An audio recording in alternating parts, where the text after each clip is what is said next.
Audio channel.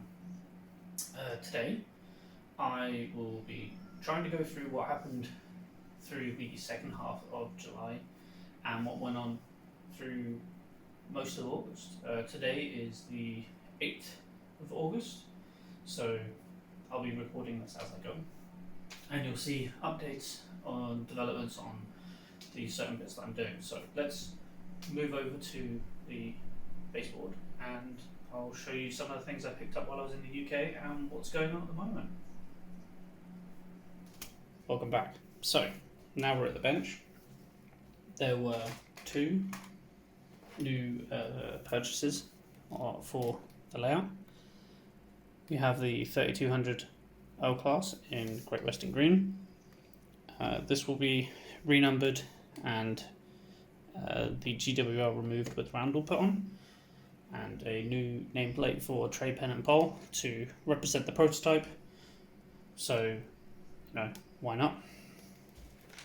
Next is a 5700 pannier tank 7788.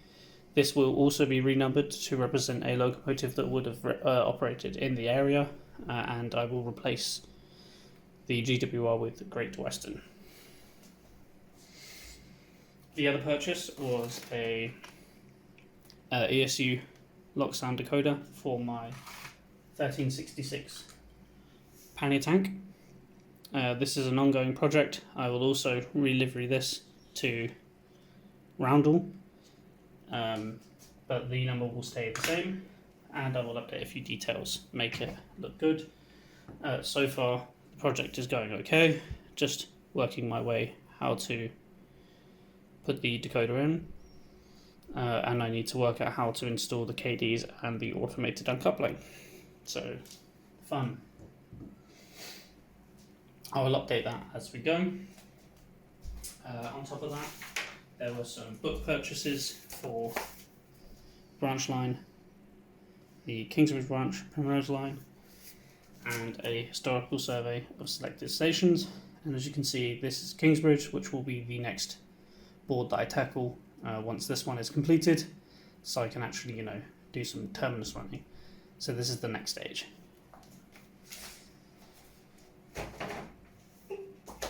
Other than that, there's not really many new additions, but there is some work that has been going on.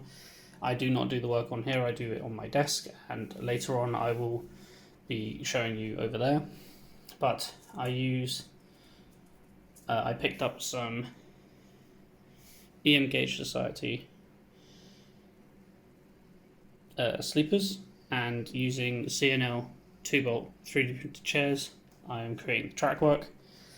I then I had this first siding completed, but I ripped it out because I painted some sleepers, if it will focus, and I think they look the right side better. So I will be rebuilding in that case. Once I have these three sidings done and I am confident, I will do a separate video on how I build the track work. The same goes for turnouts.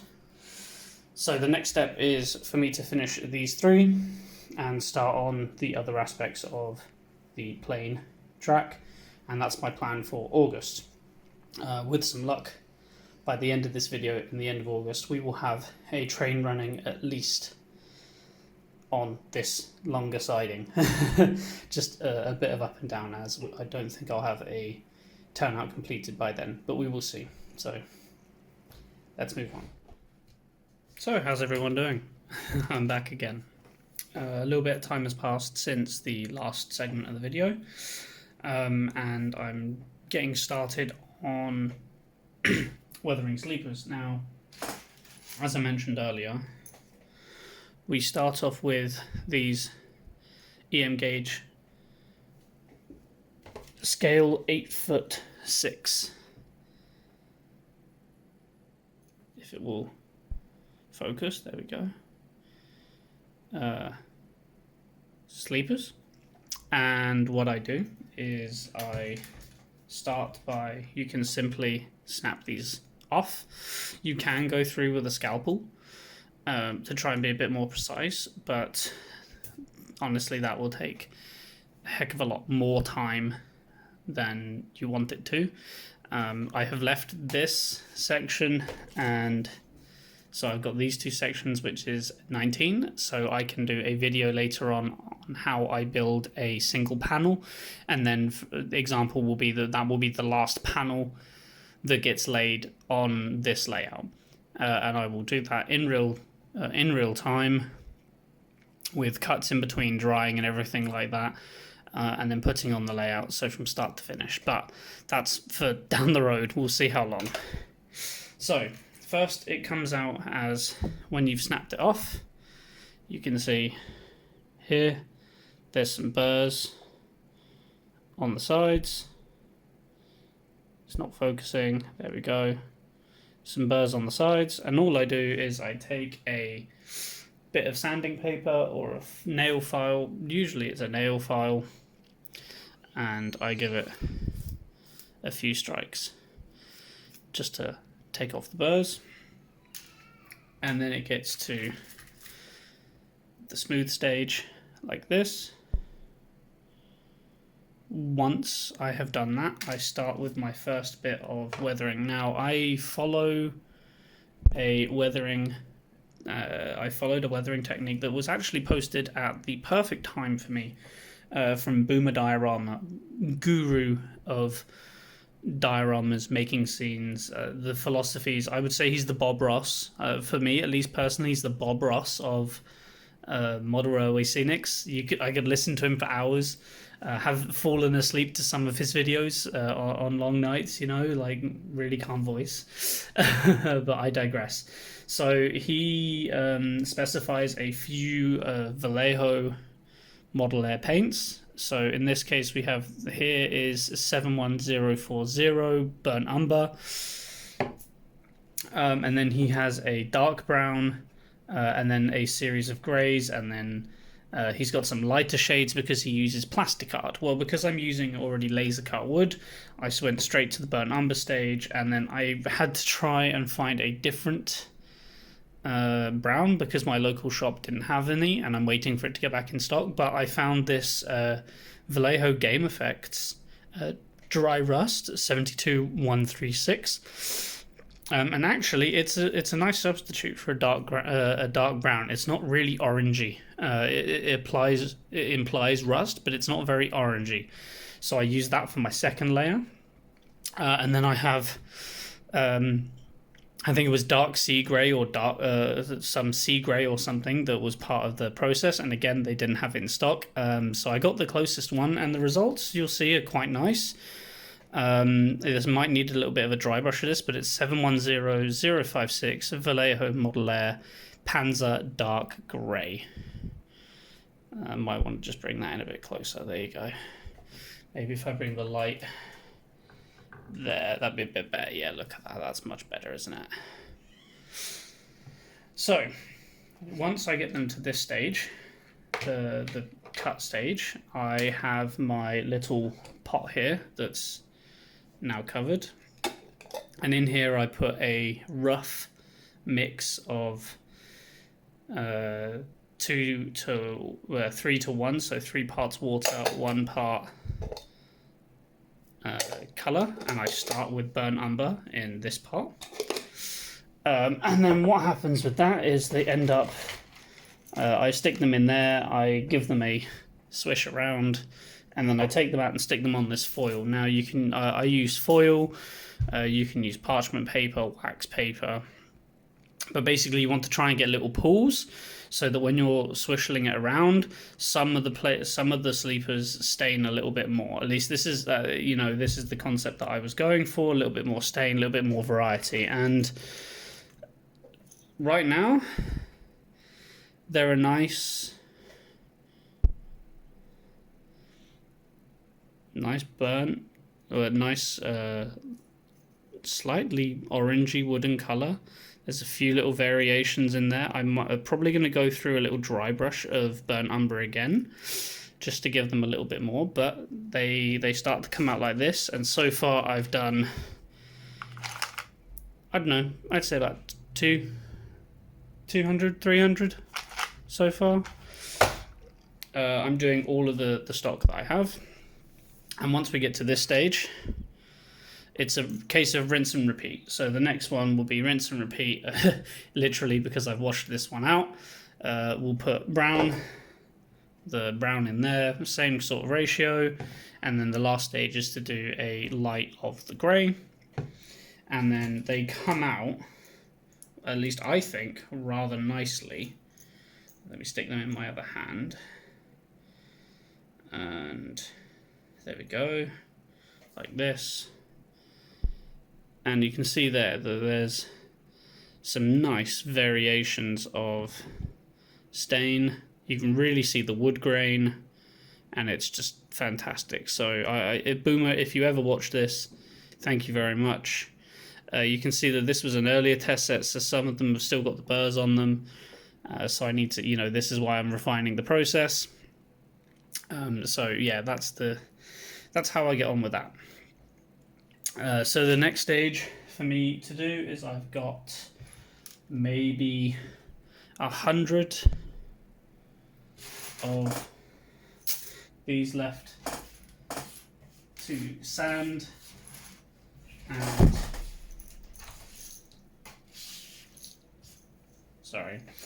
got maybe 100 of these left to sand, and then stain. And once I do them in batches, so I'll finish them all in burnt umber. So once this pile and this pile all in burnt umber and dried, then I will do all of them in the brown and then dry, and then all of them in the grey, then dry, and then I will store them in here so that I can sit here and build track panels to the templates. So that's how that's going. Now, let me grab my next thing that I've been working on, and we can move from there. So this is the next and probably the more important part of the layout construction, and probably the thing I should be focusing on more, but I'm getting a little bit worried, is the turnouts. And this is the first turnout on the far right of the board. So you can see, let me get my pointy stick. Do you know, why not? We use this as my pointy stick.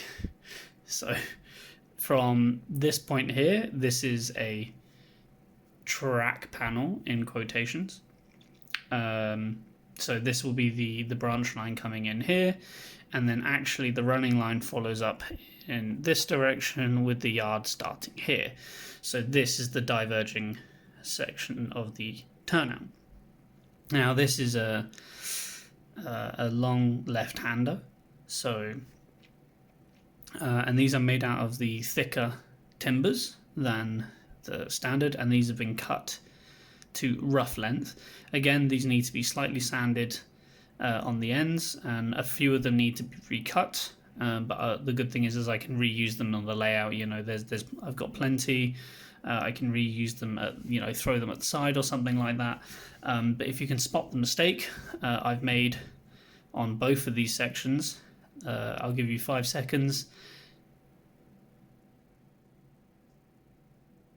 Okay, so if you got it, if you think you got it, put it in the comments below. But basically, if I remove the section where the throw bar is, which is back here, yes, where the toggles are. So you can see that the set bend is back here, and there's the joggles. So I've got to do the joggles as well. And this is where, right here, this is not a very good pointy stick. I'll use a scalpel. So right here where the joggle is where the throw bar, the tie bar will be. And because this isn't going to be controlled by a signal box, but actually is going to be controlled by a manual lever, air quotations again, I need to put extended, or slightly extended timbers here, so that I can sit it on top. Now my plan is to either get one 3D printed or buy a brass kit from the likes of Meso kits, the same as the brass the brass chairs that I have bought. All of the rest of which are on the way, which is fantastic. So that's the next stage, is to recut these two, and then once these two are recut, and as well up here, because I have a single tongue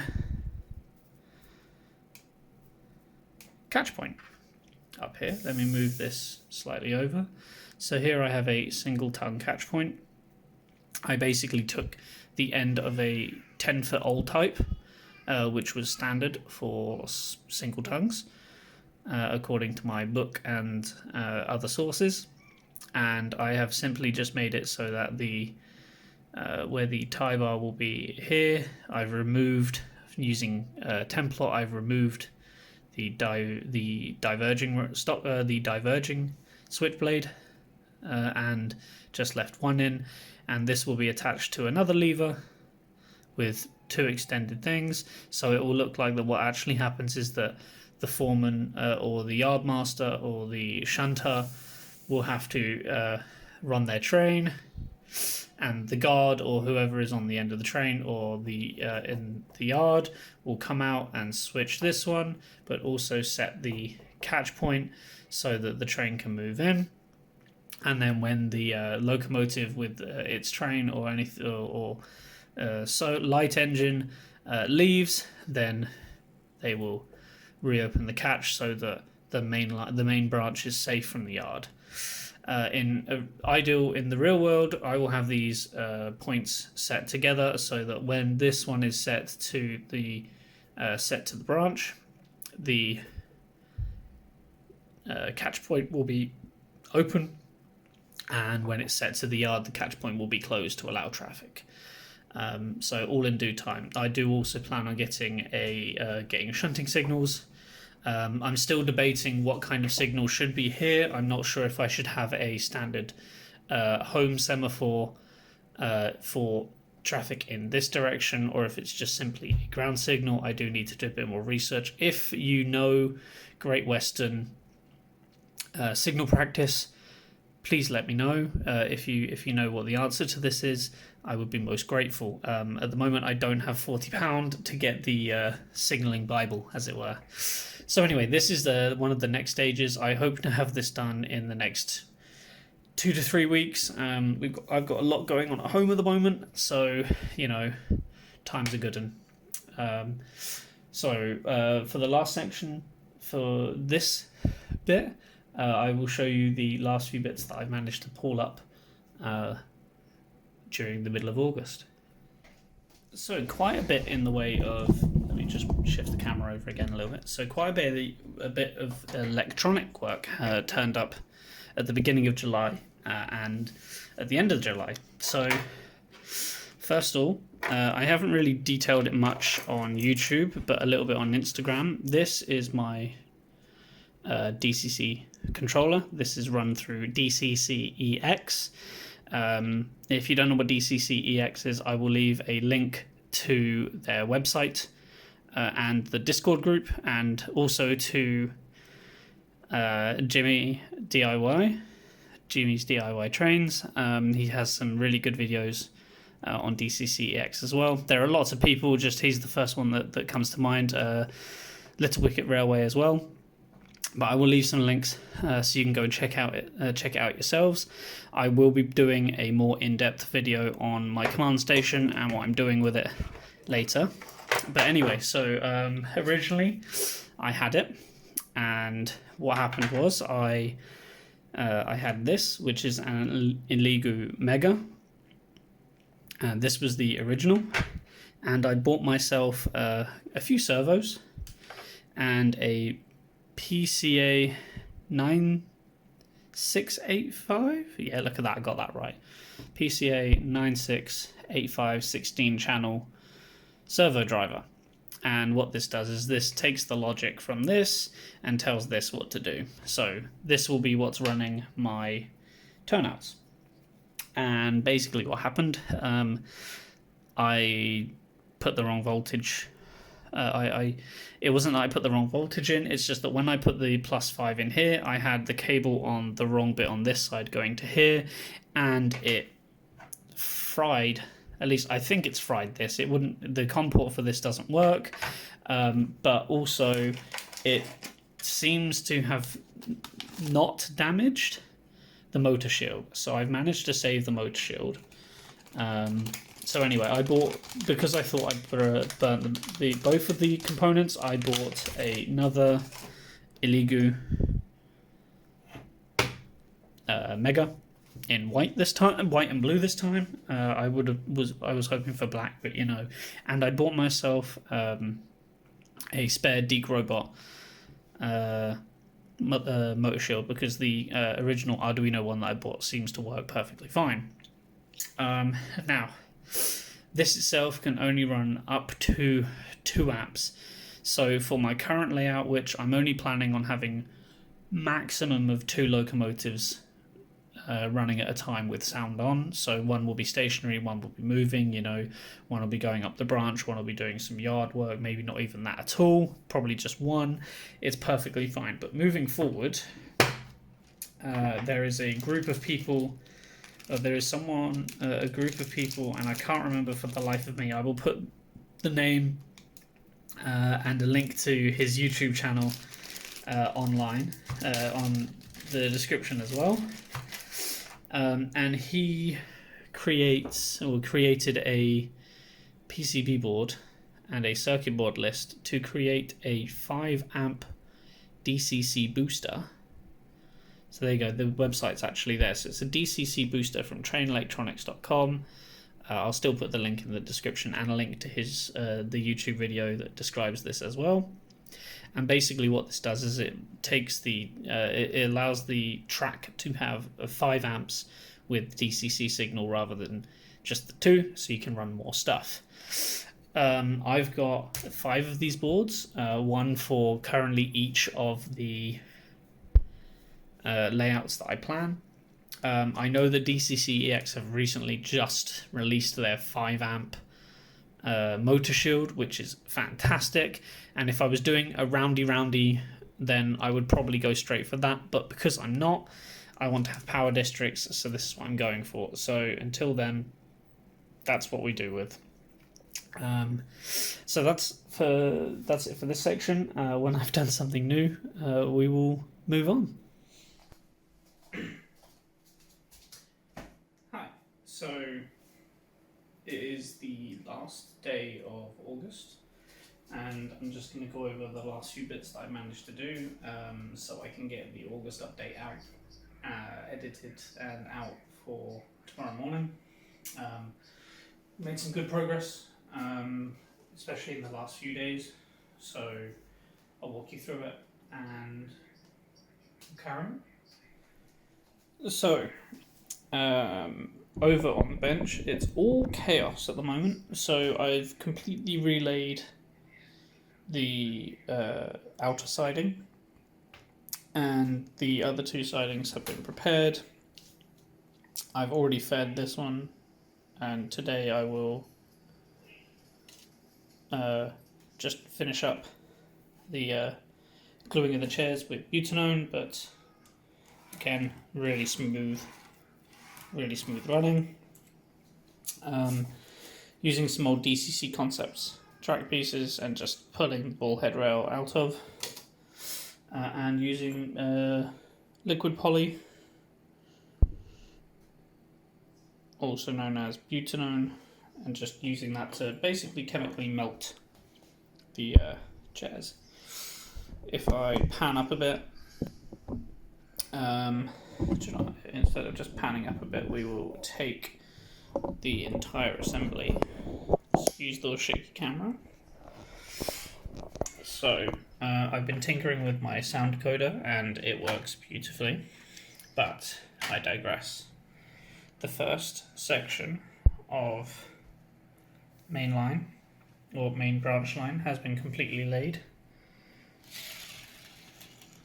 and is very smooth. I've had my command station set up and ran a locomotive back and forth several times just to check, and I've completely laid all the sleepers for the second half. That will be done this weekend, so that will be part of September's update. And and I did quite a bit of testing locomotives, things like that. I did a service on the 57, and there was a problem with the gearing, and there was actually a pickup was sticking on one of the axles, so I had to sort that. And the only other thing is the sound decoder for the 1366. Got it to work, figured out how I'm going to route all the cables. I'm going to do a separate video on sound fitting that locomotive with that specific decoder, which is a Lock Sound V5 Micro. Let me just go ahead and give you a sneak preview. So this is the locomotive. Currently the speaker is sat here. It will be put here with the cab sitting on top. But you can see at the end of the spaghetti, the decoder has been stuck on the driver's side of the pannier tank. I've got to do a little bit more dremeling, but I will do a complete video on that later. I won't actually, do the process, but I digress. So yeah, other than that, over the next weekend or so, I want to get over the next weekend, which is September's update. I want to get the rest of the siding and the branch laid and get the first turnout started. So that will be all to come in the next episode at the end of September. I do have several new magazines, so I do plan on continuing the literary corner. So keep an eye out for that, and any ad hoc videos that I decide to make. I am still debating whether or not to do dedicated, whether to do just monthly layout updates, or whether to do different videos on different sections. So I think I'm going to toy with the idea of when I do the branch section, because it is laid differently, and there are some technical technical difficulties and differences between that line and the yard. I will probably do a separate video once this is all laid. I will do, and made. I will do a separate video of me laying it, gluing it, and getting it ready for Scenics. So watch out for that. But a brief overview of that will also be in the September update. So keep an eye out for that. Other than that, back to me ugly mug. So I hope you guys have enjoyed this August layout update. Top of my head's cut off. The project's going really well. And with some luck, next month we'll make even more progress and we'll get a train running. So thank you very much. See you guys next month. Cheers.